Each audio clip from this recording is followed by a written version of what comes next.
Iya, kata-kata untuk kalian Kata-kata untuk teman-teman yang nonton. Untuk teman-teman yang nonton. Sebagaimana sel-sel tubuhmu yang terus bertumbuh dan berkembang dan memperbaharui diri, ketahuilah bahwa dirimu juga mampu terus berkembang dan beradaptasi di tengah-tengah masyarakat.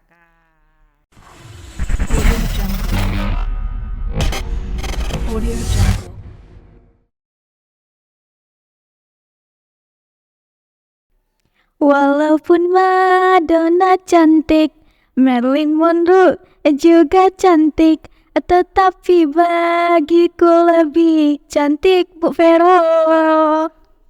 Aku rela korban harta demi Bu Vero. Aku korban jiwa demi Bu Vero. Selamat datang di podcast Pelita Raya School bersama aku Anggi E dan Bu Vero. Little bit of your story. Apa kabar semuanya? Aku harap kalian baik-baik aja.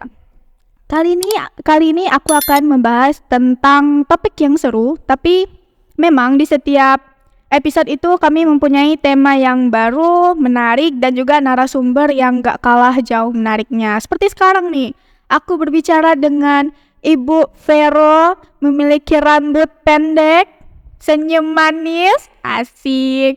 Nambah nih lah Bu ya nilainya, habis dipuji. Siap. Bisa aja. Apa kabar Bu? Baik, kabarnya baik dan luar biasa. Gimana nih? Punya kesibukan apa nih Bu belakangan ini? Kesibukannya di sekolah dong. Oh, Iya kan? Ibu di sini sebagai ibu guru, khususnya ibu guru biologi di semua SMA, di semua kelas di SMA, dan juga ibu guru kamu kan? iya, sosiologi. Iya. Khusus Kelas di 12 sosum. 12 sosum. Ibu tadi belum nyebut nama panjangnya. Ibu boleh perkenalkan monggo Ibu. Boleh. Selamat siang semuanya. Di sini Ibu Veronica Ika Rosana S. Hud. Nah, Ibu Vero ini guru biologi di kelas 10 sampai kelas 12 sains. Terus khusus di 12 sosum beliau mengajar sosiologi ya. Jadi kali ini kami akan berbincang tentang masih seputaran remaja, topik remaja. Kalau kemarin itu tentang Gen Z, terus juga tentang hubungan anak dengan orang tua yang dilihat dari sisi psikologisnya. Kalau sekarang kita bakal lihat dari sisi perkembangan fisiknya itu. Asik ya. Okay. Jadi itu remaja kan Bu, peralihan masa anak-anak ke masa dewasa. Iya. Itu yang ditandai dengan adanya pubertas. Benar. Terus juga remaja ini melalui 3 tahap. Rentan usia dari usia 12 sampai 15 itu tahap awal, tahap pertengahan dari umur 15 sampai 17. Terus tahap ketiga itu dari umur 17 sampai 20. Nah, aku mau tahu nih Bu, apa ya perbedaan yang mencolok dari 3 tahap tersebut? Begitu ya. Tapi lebih baik kita tahu pubertas dulu ya. Iya. Jadi pubertas itu sebenarnya adalah fase pertumbuhan, Angie. Fase pertumbuhan yang akhirnya si anak ini akan mencapai tingkat kematangan di reproduksinya. Nah, tapi tidak hanya di reproduksinya aja. Menurut Ibu, kematangan itu juga ada di sistem-sistem organ yang ada di dalam tubuh. Nah, itu arti dari pubertas ya. Kemudian tadi pertanyaanmu adalah apa tadi? Perbedaan yang mencolok. Perbedaan mencolok ya. Nah, kalau kamu tadi bilang remaja awal, remaja tengah, remaja akhir ya. Coba kamu lihat di jari kamu. Iya, ibaratnya kalau di remaja itu ada di mana? Di tengah. Apanya? Oh, ini. Kalau ini, tapi kami pendek, Bu. Ya, tapi tetap unggul ya. Tetap lebih unggul ya, ya. Ini bayi, ini anak-anak, kemudian ini remaja menuju ke dewasa, kemudian ini adalah tua ya. Kemudian ini apa? Kira-kira? Nenek-nenek. Manula. Manula. Iya. Nenek-nenek ya. Ibu Manula itu apa, Be? Apa ya? Manusia lanjut usia. Nah, Kamu berada di sini. Jadi tingkat perbedaan yang menyolok jelas menyolok. Apa ciri-cirinya dari pubertas itu? Yang paling menyolok bagi ibu adalah pertambahan dan pertumbuhan tinggi badan dan berat badan. Kamu merasa nggak? Iya. Iya kan? Nah, dari SD mungkin kamu lebih pendek dari sekarang. Begitu ke pubertas itu, orang ini tinggi banget ya.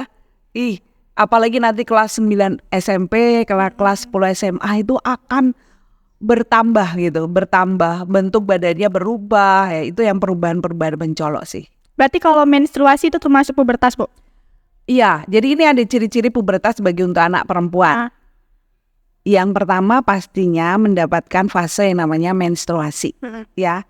Yang kedua bentuk badan, betul nggak ini? Iya. Nah, bentuk badan kalau untuk perempuan itu biasanya pinggulnya lebih lebar, kemudian bentuknya agak lekukan itu terlihat gitu ya. Iya. Untuk anak perempuan mendapat menstruasi tadi bentuk badan kemudian timbulnya jerawat, betul tidak? Iya, itu hormon semuanya, hormon pubertas sedang bekerja. Setelah itu ada juga terjadi emosi-emosi yang tidak stabil, yang labil begitu karena tidak ada seimbang hormon pada saat pubertas. Itu untuk perempuan, Angie. Kalau untuk laki-laki gimana? Jakun. Ya. Suaranya lebih dalam atau lebih berat ya kalau ada timbulnya jakun. Sama, pertambahan tinggi, pertambahan berat, bahkan pertambahan massa otot. Sehingga laki-laki itu rasanya di pubertas itu ototnya bertambah. Dadanya lebar, bidang, begitu ya. Kemudian untuk perempuan mendapat menstruasi, kalau laki-laki cirinya adalah Mimpi basah. iya, aduh kamu sudah tahu nak. Iya, sip ya. Ya, kira-kira itulah ya. Tapi sebelum masuk nih, tadi ibu manggilnya Angie, teman-teman. Nama aku Anggi. Kalau di kelas tuh sering dipanggil Angge, Anggie. Tapi ibu ini Angie. Kenapa ibu manggil Angie, Bu? Kayak terasa panggilan khusus gitu. Itu panggilan khusus kan? Iya. Panggilan khusus untuk kamu, Angie. Ibu senang memanggil kamu dengan Angie. Berarti Anggi sama ibu itu punya hubungan spesial, teman. Yes. Dan sekarang ketemu ya di Terus, podcast. Kan tadi ibu sempat bilang emosional. Berarti itu hal yang wajar saat merasakan yang namanya masa-masa di remaja gitu. Apa ya hal wajar? Emosionalnya. Oh, iya. Jadi antara emosional, fisik, emosional, mental, pikiran, ya itu malah sedang mengalami perubahan yang naik turun. Bahkan hal yang sepele itu bisa menjadi berlebihan. Ya, masalah sepele bisa menjadi masalah yang sangat berlebihan itu memang sih dapat dan wajar sih. Karena apa ya tadi ketidakseimbangan hormon yang sedang terjadi. Makanya ibu kalau anak-anak ibu di kelas sedang begitu, ibu sih maklum ya, wajar-wajar ibu bilang baru kan. kemarin ya. Baru kemarin. Ya ibu maklum lah kalian sedang begini, kalian sedang emosi, kalian sedang apa ya? Tidak suka sama guru, orang tua dinasihati susah. Ibu maklum sih, gitu Angie. Bu, pubertas tuh percintaan itu termasuk Langsung ke percintaan nih ya. salah satu pubertas nggak sih, Bu? Percintaan ke pubertas. Iya. Ada benang merahnya enggak gitu ya? Kalau ada hubungannya langsung seperti hubungannya baik-baik saja. Enggak, maksud ibu ada benang merahnya. Ya, pada saat itulah anak-anak seusia ini mulai memperhatikan lawan jenisnya. Bahkan tidak hanya mulai, tetapi mencoba untuk lebih mengenal lebih dalam. Bagaimana sih dia, perhatian nggak ke aku? Padahal aku perhatian loh sama dia, gitu kan? Ya ada benang merahnya lah. Tiba-tiba terbalas. Berarti percintaan itu salah satu dari bentuknya pubertas.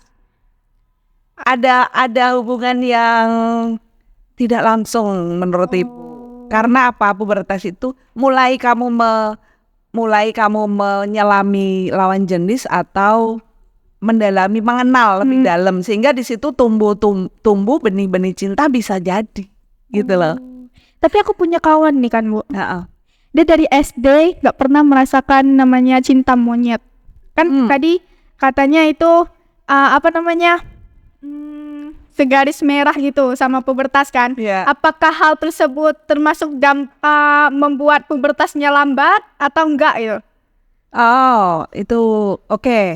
Pubertas lambat atau tidak itu begini. Awal pubertas untuk perempuan biasanya di usia 10 tahun. Di laki-laki di usia 11 tahun. Jadi ada yang lebih awal, ada juga yang lebih lambat. Misalnya perempuan bisa 14 tahun, 15 tahun juga nggak apa-apa. Karena itu berbeda-beda setiap orang. Tetapi artinya kalau pubertasnya lambat, terus dia tidak punya rasa cinta gitu, nggak ada hubungan deh. Gak ada hubungan. Oh, berarti aman nop ya. Aman. Iya. Karena apa? Karena pubertas itu sepertinya ya kegiatan hormonal ya, hormonal. Sementara percintaan rasa, cinta itu rasa, perasaan ya. Hanya ada benang merahnya aja gitu. Jadi Nopi siapa nih? Nopi, Bu. Oh. Nopi. Iya, oke deh. Aku sempat baca di data itu ada ketemu sumber Harlock di tahun 1980. Halaman 210 mengatakan bahwa pertumbuhan remaja secara internal lebih menonjol daripada eksternalnya. Berarti pertumbuhan remaja itu di dalam dirinya sendiri itu lebih menonjol daripada luarnya gitu. Apa tanggapan Ibu? Ya, menurut Ibu begini, pubertas eksternal itu maksudnya yang bisa dilihat mata, misalnya pertumbuhan berat badan, tinggi badan gitu ya. Kemudian ada suara yang lebih dalam, kemudian bentuk badan itulah itu yang pubertas eksternal. Tapi yang internal bagi di sisi biologinya ya ini Angie, itu adalah masa-masa pertumbuhan di sistem organnya, mungkin pertambahan berat jantung. Karena dadanya bidang si laki-laki ini kan berarti ruang untuk paru-paru lebih banyak gitu, atau penambahan volume otak, atau penambahan volume pada sistem pencernaan dan sebagainya. Itu maksud dari biologinya seperti itu. Kalau Angie maksudnya ke mental ya, ke internal tuh ke mental gitu ya. Enggak sih Bu, Ya, kayak gitu lah maksudnya ya. Oh iya. Apa namanya? Berarti ususnya jadi kalau Tambah panjang. tambah panjang gitu. Iya Bu. Iya, jadi kan membelah, sel-sel itu membelah dan bertumbuh gitu ya. Beda-beda ya. Misalnya alat gerak nih, tulang. Ya. Mungkin tulangnya Angie dengan tulang Ibu yang mana, misalnya tulang paha lah. Nanti diukur beda panjangnya ya. Itu tergantung dari pertumbuhan dari masing-masing. Gitu. Oke. Volume otak juga lebih berat laki-laki daripada perempuan. Ya, banyak panjang lebar kalau masalah biologi nih. Iya. Itu anak IPA adalah Bu. Iya. Oke. Nah, masa-masa remaja ini kan Bu, itu seringkali timbul banyak permasalahan yang simpang siur, sehingga banyak orang-orang berpersepsi kalau remaja ini bermasalah gitu. Menurut tanggapan Ibu tentang statement itu apa? Menurut Ibu nih ya, sebenarnya remaja itu terlahir dengan hal-hal yang baik lah. Remaja bermasalah itu karena ada sesuatu yang terjadi secara fisik tadi. Saya pubertas tadi, hormon-hormon yang mempengaruhi dia. Dan juga lingkungan-lingkungan yang mempengaruhi dia gitu. Atau mungkin taraf pendidikan rendah di keluarganya yang tidak bisa memberikan suatu pengetahuan yang baik untuk anak itu, sehingga remaja ini jadi bermasalah gitu. Atau juga di sosiologi globalisasi sekarang bagaimana Angie? Ya, Globalisasi. teknologi informasi begitu deras, kamu banjir informasi sehingga anak-anak ini mempunyai masalah-masalah yang kadang-kadang meresahkan. Ya, itu pendapat Ibu. Ada salah satu video artikel yang udah disiapin sama tim kreatif nih Bu. Mari kita nonton bersama-sama. Pernikahan dini menurun namun seks remaja meningkat. 4 wajah pembunuh sadis siswi SMP dan diperkosa secara bergantian lalu dibuang ke semak-semak, semua pelaku di bawah umur. Kasus pernikahan dini di Kabupaten Probolinggo tertinggi ketiga di Jatim. Nah, itu tadi artikel-artikelnya. Dari artikel yang sudah kita lihat tadi, Bu, ada salah satu yang menarik perhatian, yaitu meningkatnya pernikahan dini di daerah kabupaten, sedangkan di kota itu meningkatnya seks bebas. Menurut pendapat Ibu terhadap artikel tersebut? Iya, Ibu pernah juga membaca ya artikel-artikel tersebut. Kenapa di pelosok atau di kabupaten atau di mana tempat itu kok sekarang bertambah pernikahan dini gitu ya. Sebenarnya kalau menurut Ibu pernikahan dini ini bisa memperburuk loh. Memperburuk beresiko bagi rumah tangga yang sedang dibina itu. Apa risikonya ya? Risikonya berujung ke perceraian nanti. Karena apa? Nggak ada kesiapan diri, nggak ada mental yang terbentuk di antara laki-laki dan perempuan tadi. Karena masih usia-usia sekolah ya. Usia-usia sekolah itu tentu lagi senang-senangnya berkawan, bersekolah. Kemudian hormon-hormonnya juga masih berkembang. Gitu, belum mantap. Jadi menurut Ibu itu berpengaruh buruk terhadap dirinya sendiri dan nanti keluarga. Apalagi seks bebas ya, Bu ya tadi. Seks bebas hari di kota, dia itu juga itu. Jadi akibat kenapa bisa seperti itu?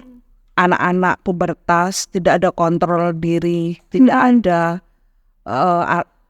taraf pendidikan keluarga mungkin rendah, ya kan? Tidak ada pengawasan dan banjir informasi yang menyebabkan hormonnya itu sebenarnya baik-baik saja, tetapi tidak baik-baik saja. Karena dipacu oleh mata yang melihat medsos yang demikian rupa, sehingga adalah hal-hal yang mau dilakukan dengan siapa, Angie? Dengan pacarnya, dengan pasangannya. Karena sayang mungkin. Sayang bukan kayak gitu sih sebenarnya, itu merusak ya. Saya nggak kayak gitu. Nah itu menurut Ibu ya. Terus jadi tadi seks bebas kan, Bu, itu pasti timbulnya penyakit-penyakit kayak HIV gitu kan. Apalagi sekarang tuh apa namanya, monkeypox. Monkeypox. Aku mau tahu ciri-ciri orang yang terkena HIV gitu. Gitu ya. Jadi kalau seks bebas itu bahaya bagi dirinya dan juga bagi orang lain. Seumpama nih, kalau HIV itu kan pasti seks bebas itu berganti-ganti. Nah disitulah terjadi penularan yang berganti-ganti sehingga bisa merugikan diri dan juga merugikan orang lain. Karena HIV itu tidak hanya seks bebas, penularannya. Akibatnya. Karena ada juga karena suntikan narkoba itu juga menyebabkan HIV. Karena nyontik misalnya nyontik morfin berganti-ganti dengan teman-temannya satu geng, kemudian dengan satu suntikan, itu cepat sekali yang satu kena HIV ya semuanya akan kena gitu kan, kira-kira gitu. Berarti Bu, nggak kalau megang nggak nular kan? HIV enggak, dia ditularkan pada cairan tubuh. Kalau bersin tular. Maksudnya cairan tubuh kita dengan cairan tubuh dia. Bersin di sini enggak. Ya maksudnya berhubungan seks itu kan ada cairan dari laki-laki dan perempuan yang itu bersatu. Itu sangat cepat penularannya. Enggak, maksudnya tuh kalau misalnya Anggi bersin nih, misalnya Anggi kena HIV, Anggi bersin, ibu tertular enggak? Kita berjabat tangan begini aja enggak tertular kok, Anggi. Mari kita berjabat tangan. Nggak ada. Jadi jangan dimusuhi juga. Gitu. Karena seks bebas tadi, Bu, itu timbul HIV. Terus pasti timbul permasalahan baru lagi kayak hamil misalnya. Terus aku dapat data, kalau dari data UNICEF itu mengatakan rata-rata pelaku usia 20 tahun sebanyak 20% melakukan aborsi gitu. Dampak kesehatan yang didapati sama yang melalui aborsi. Ya, baik ya. Aborsi itu sebenarnya di kalangan kesehatan dipakai loh oleh dokter Tapi itu tujuannya baik. Misalnya ada kehamilan yang mengancam nyawa ibunya atau janinnya, mungkin bisa ada tindakan aborsi. Tetapi aborsi sekarang itu disalahgunakan ya sama remaja-remaja yang mungkin berseks bebas itu, sehingga apa? Sehingga terjadi kehamilan. Nah kalau sudah terjadi kehamilan, kemudian dia cemas, bingung, malu, takut mau ngomong sama orang tua, apa yang terjadi tadi, aborsi tadi, bisa dengan obat atau dengan hal-hal yang lain. Nah, dampaknya itu sangat mengerikan karena yang pertama adalah pendarahan hebat, pasti. Kalau sudah pendarahan hebat gimana? Kalau tidak langsung ditangani itu mengancam nyawa ya, namanya bleeding gitu ya. Yang kedua infeksi. Infeksi itu memberi ruangan bakteri masuk ke dalam sistem reproduksi perempuan, yaitu di rahim.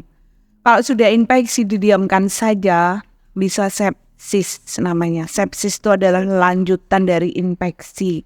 Dari infeksi itu masuk ke aliran darah, masuk ke paru-paru, ke jantung, ke otak, dan bisa menyebabkan tidak sadar dan kematian. Itu jarang sekali disadari oleh remaja, makanya remaja ini berbuat sekehendak, tapi hasilnya nanti bagaimana gitu loh. Gitu. Merinding ya. Rupanya separah itu ya, Bu ya.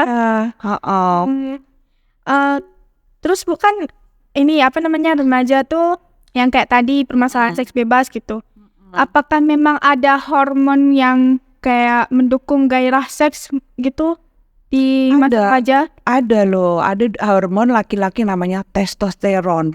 Awas ini laki-laki mempunyai hormon yang seperti ini. Hormon ini sangat menguasai ya. Tanda-tanda sekunder seksual pria ini adalah yang bertanggung jawab adalah hormon testosteron ini.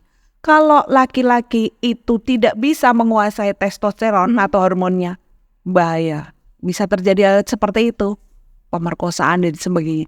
Tetapi kalau laki-laki dengan sadar bahwa dia mempunyai hormon yang seperti itu, ya, dia bisa dengan pendekatan agama, bisa berpikiran positif, ya, itu bisa menanggulangi lah kira-kira. Ada keinginan hasrat yang tidak terkendali, bisa dia kendalikan. Itu yang terpenting bagi anak-anak remaja. Perempuan ada hormon yang namanya estrogen. Estrogen itu menampakkan tanda-tanda sekunder wanita. Semakin banyak estrogennya, semakin tanda-tanda itu semakin baik gitu, semakin nampak gitu. Jadi benar-benar kalian awas ya, harus sadar bahwa kalian tuh sudah mulai dipengaruhi oleh hormonal. Ya, jaga diri dengan pikiran positif, pekerjaan positif, kegiatan positif, keimanan, agama ya. Hindarilah hal-hal yang negatif, teman. Satu lagi, ingat orang tuamu. Ya, ingat orang tuamu. Ingat Tuhanmu. Orang tuamu yang sudah mencari uang lah kira-kira untuk menyekolahkan kamu. Jangan sampai harapan dia pupus ya kan. Jangan memupuskan harapan orang tua ya. NJ sip. Oke, Bu. Berarti permasalahan-permasalahan yang kayak tadi pernikahan dini, terus pemerkosaan seksual, seks bebas, berarti itu nggak wajar ya, Bu ya, di secara perkembangan fisik di remaja. Ya, enggak. Bukan hal yang wajar. Bukan ya, hal yang menurut ibu yang nggak boleh kamu pikirkan. Apalagi kamu buat. Ya, dipikirkan aja enggak lah. Tapi Bu. Tapi ada hal yang menarik. Kayaknya nih emang banyak sekali masalah yang menarik perhatian aku nih. Gara-gara apa nih? Ini salah satunya pernah nonton di media sosial. Anggi pernah nonton di media sosial. Kalau ada sebuah wacana yang mana pemerintah akan melakukan sex education di sekolah. Tapi yang nggak diduganya itu adalah pembagian alat kontrasepsi. Ya, alat kontrasepsi pada pelajar. Tanggapan ibu terhadap itu. Iya, terhadap wacana Wacana pemerintah. itu ya kalau bagi ibu aneh ya, menurut ibu aneh. Kenapa? Apakah memang itu bentuk dari ini dari pemerintah ya? Apakah pemerintah memfasilitasi hubungan seksual di luar nikah? Kalian udah menikah, kalian kan pelajar. Iya. Kalau dikasih itu, menurut ibu ya aneh. Ini harus jelas-jelas ditinjau ulang lagi. Kalau sex education-nya itu berupa pelajaran atau berupa kayak podcast seperti Iya. ini ya, itu ibu setujulah. Tetapi kalau pembagian alat kontrasepsi tolong ditinjau ulang dengan jelas. Saya pikir pemerintah nggak segegabah itu ya. Pasti ada sesuatu, mungkin salah ketik kali. Salah ketik kali. Salah ketik. Typo. Jadi gitulah teman-teman, apa namanya, perkembangan fisik remaja ya Bu ya tadi ya. Terus juga gimana pubertas gitu. Tadi kita udah bahas tentang remaja tuh dari awal sampai akhir, tentang masalah remaja sedemikian kompleks. Lalu apa yang harus dilakukan oleh remaja agar mereka tetap menjadi remaja yang positif, sehat, terus terbebas dari permasalahan-permasalahan negatif tadi? Iya. Wah, ini pertanyaan bagus banget ya. Endingnya kan kita kasih ya. Iya, solusi. Kalau kita remaja sehat ya kalau kamu menerapkan pola hidup sehat dong. Kalau positif, ya kamu menerapkan pikiran positif, kegiatan positif dong gitu ya. Tapi yang jelas nak, kalian yang pertama ya, selektif dalam memilih teman. Ini berpengaruh kali. Remaja harus berani bilang tidak ya pada perilaku-perilaku yang menyimpang. Oke? Jika ada teman-temanmu yang mengajak kamu untuk berperilaku menyimpang, kamu tegas tolak itu. Ya, oke. Kemudian yang kedua, kamu juga perbanyak pikiran positif, kegiatan positif. Kemudian apa? Tadi ibu bilang apa? Yang Ingat orang tuamu. iya. Ingat orang tuamu. Kemudian terus bersyukur kepada Tuhan bahwa kamu diciptakan sangat-sangat unik dan sangat-sangat indah. Ya kan? Tidak ada yang salah untuk kamu. Ya.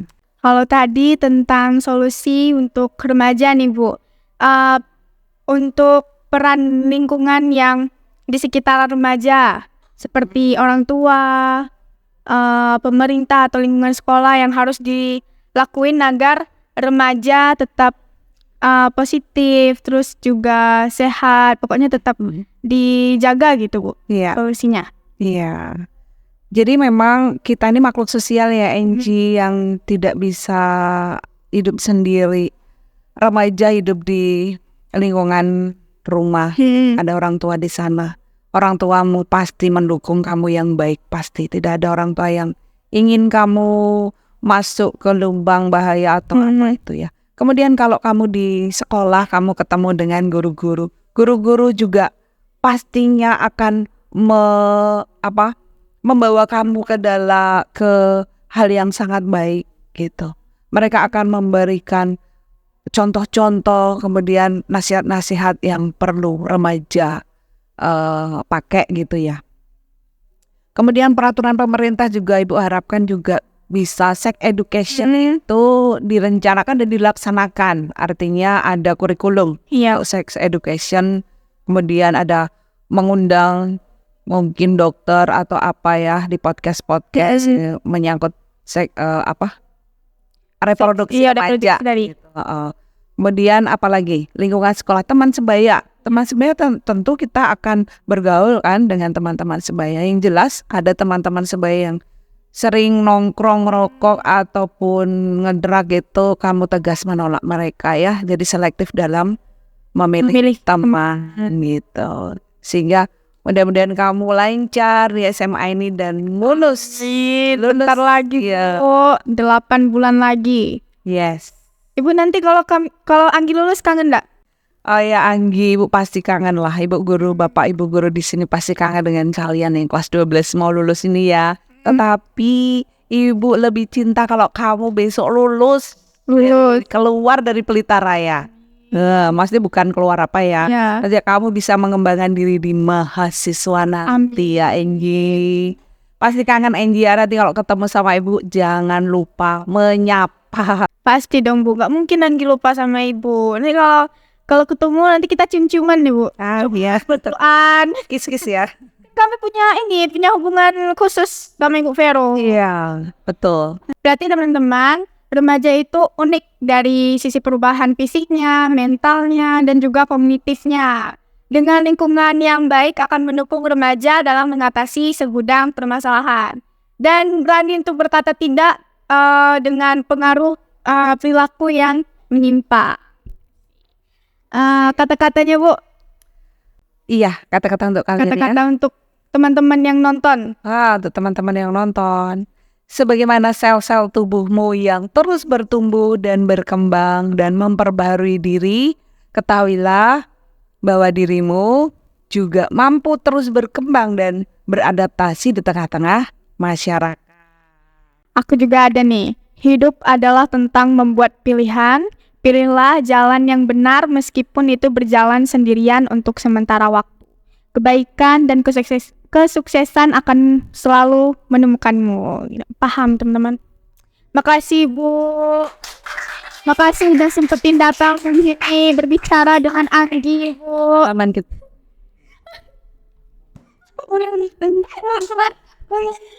Oke teman-teman, sampai jumpa di episode selanjutnya. Dadah.